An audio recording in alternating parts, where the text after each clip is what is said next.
we're going to start off, and I'm going to go ahead and start with my first category, which I call favorites. But I've already sort of said, let's be honest, you can't really predict based on who you think, the strongest players are, because there's a history at these Olympic events, and there's a history at many women tennis events where relatively unknown players go through. Having said that, I'm going to go ahead and give you what I think are my three favorites.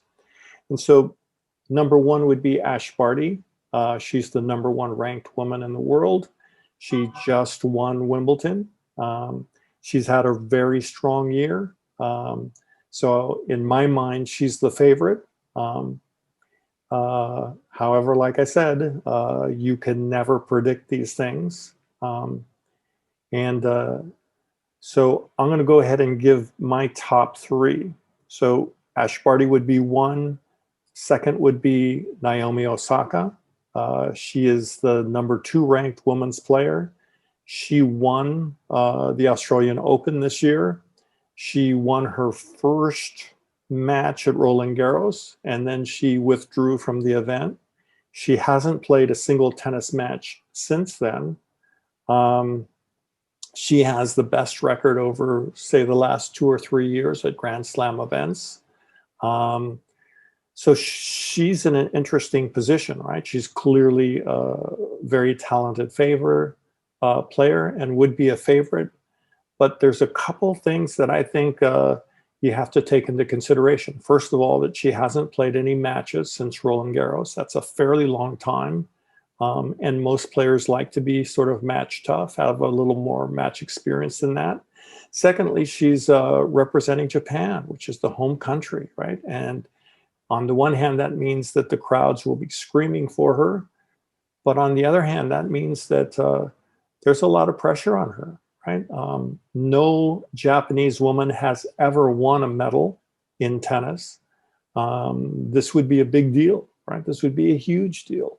And so when you factor all these things, right, that she's talked about some mental health issues that she's had, that she hasn't played a lot recently, and, some pressure representing the home country, it will be really interesting to see if those circumstances actually compel her forward and she has a great tournament at the Olympics, or whether the pressure kind of gets to her and the lack of match experience gets to her and she doesn't do well.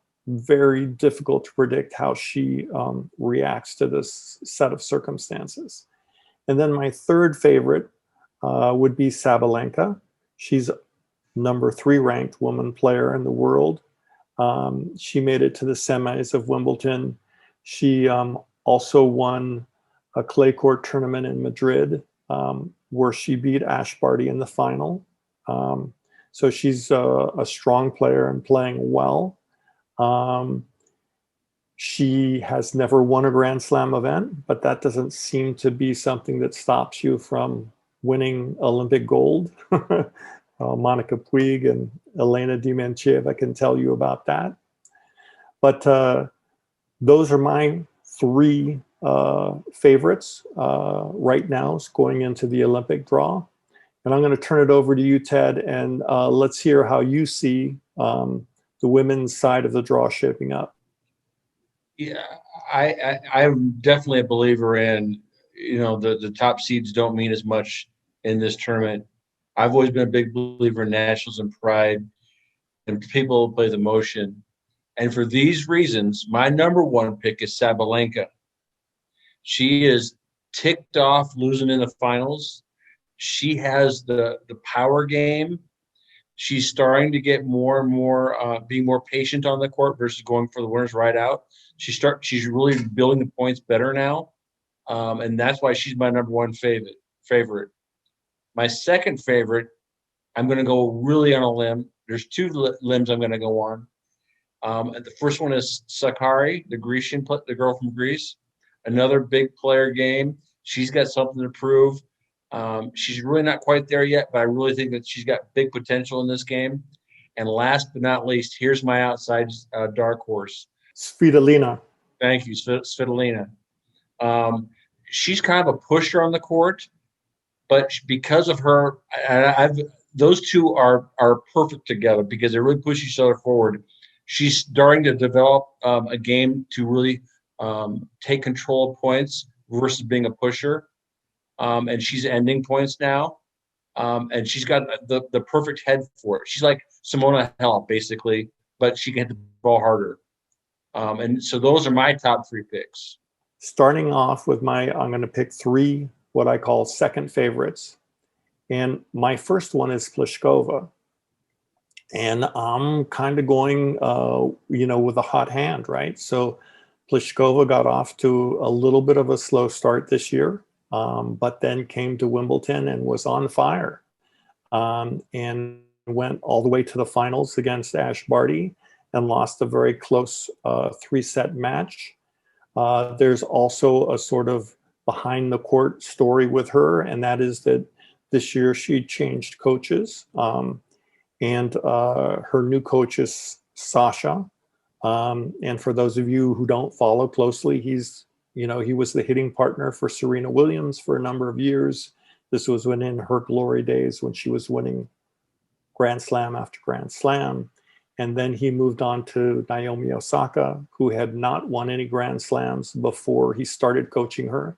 And then she immediately, won 2 Grand Slams. So he's, again, kind of moving on to a similar sort of player because Pliskova is a big hitter, but not somebody who's ever won a Grand Slam before, hasn't performed her best in Grand Slams, has maybe been questioned a little bit about her sort of competitive fire. And again, that may be just because she's got a relaxed personality and she doesn't show much emotion out there. But I'm thinking that given that she played so well at Wimbledon and that this new coaching relationship seems to be paying off, I'm going to make her my first, what I call second favorite. And then next behind her would be Swiatek. Again, she won Roland Garros last year. She's had a solid follow-up year this year. She's ranked 8th in the world. She won the Rome tournament. She also won the tournament in Adelaide at the beginning of the year. So she's had a very solid year. And she's from Poland. I think it would be a big deal for her to come through for her country and win gold. And then my last, what I call second favorite, is going to be Muguruza. And so she's someone who has won Grand Slams in the past. She's struggled with injuries. She's been sort of up and down a little bit. But she won a couple of tournaments early in the year. I believe she won one in Dubai, and then she made it to the finals of Doha. And so I think on hard court, she is a big threat, and has a real legitimate chance to win. So Ted, what's your take on the rest of the women's draw? Who do you see as the most likely second favorites? This is where I would stack Osaka in that category. Pliskova, Kvitova, I like her a lot. I'm a lefty, and I really like lefty players. She hasn't won any big tournaments lately. Her off the court injury. I don't know how badly that's affecting her, but it took something away from her game. And I'm hoping she starts to put it back together because she's still, I feel, definitely age-wise, can compete. Muguruza, I'm a huge fan of hers as well. She's really, I think she's a better tennis player now than she used to be. She's definitely more fit, and she has the same power, and she's has a higher tennis IQ obviously than she used to have. So that to me is a really good second tier. The matches will start on Saturday. I think we've discussed this, that this is a 3-set format, which is the standard for the women, but unusual for the men. It's being played on hard court, and that it'll be over a week, right? So it's a little bit of a different format from the slams, right? Where at the slams you play 7 matches over a 2-week period. Here it's condensed a little bit, and I think the format does make a difference. Some players play better having that day of rest or a day off where they're just hitting. That's not the case at the Olympics. You're going to probably play 5 matches if you win over a 7-day period. So that's a little more condensed than what the players are used to.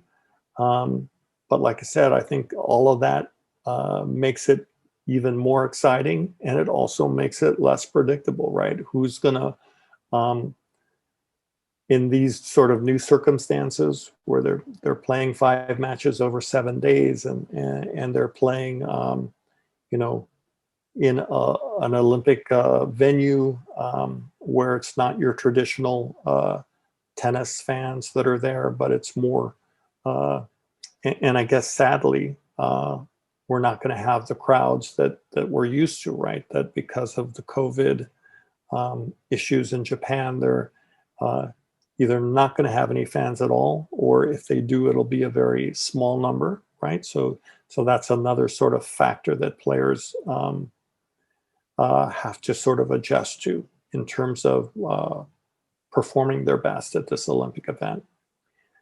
Ted, any final thoughts for you about the Olympics in Japan? I really enjoy the fact that we're talking about Olympic tennis versus not talking about Olympic tennis.